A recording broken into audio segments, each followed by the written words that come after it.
I betrayed some of them,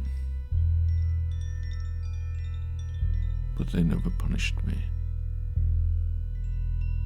Film after, kind of like an art piece about, from my opinion, like maybe about a man who's kind of ready to die, and kind of using the streets as like, in the lighting and the basically like everything's out of focus except for him. It's kind of like an interesting film, all voiceover, like I said, and then there's really just about one man's perception on the world, which is all out of focus. Go ahead. It's kind of like his perspective of the world has changed because he doesn't have a purpose anymore. It's kind of, he explains all of the things he's done throughout his life, like raising his children, doing all this sort of thing. And he kind of talks about how at the end it's like none of that matters because it doesn't really affect his life as much as he thought it would nowadays, and as well as, I guess, not having his wife there, it really makes him think back and look back at all the things that were important and all the things that he did in his life, and kind of think of how now he's kind of in this like stale state, sort of standing still, doesn't know what to do, and doesn't have any purpose left other than to die.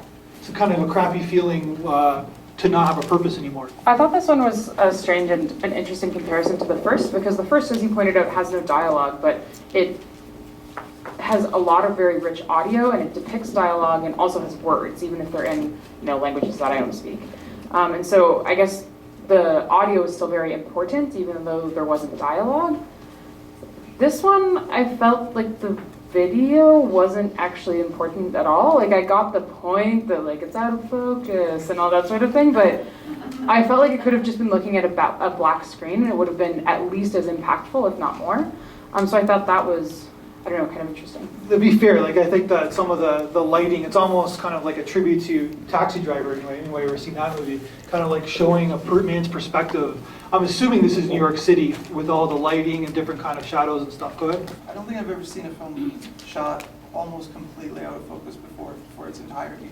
And I do think part of it is to communicate the idea that this guy is clearly lost, and the fact that everything is out of focus, he doesn't recognize the world around him, and he's kind of wandering through. But also, I did feel like for quite at the time, he was out of focus as well.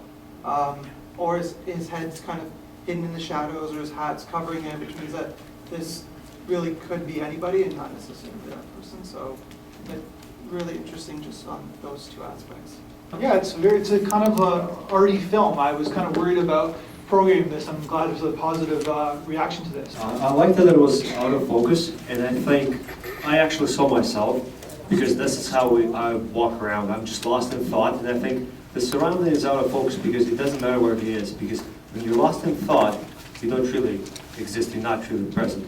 You're somewhere in your thoughts, so I think that depicts it very well.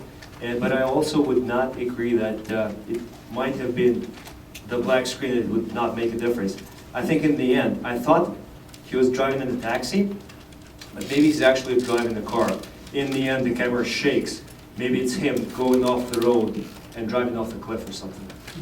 That's what I think. I think that's what you just said. I think that's probably what the filmmaker's intention is. I just wanted to say very briefly, it was brilliantly written. Just brilliantly written and delivered.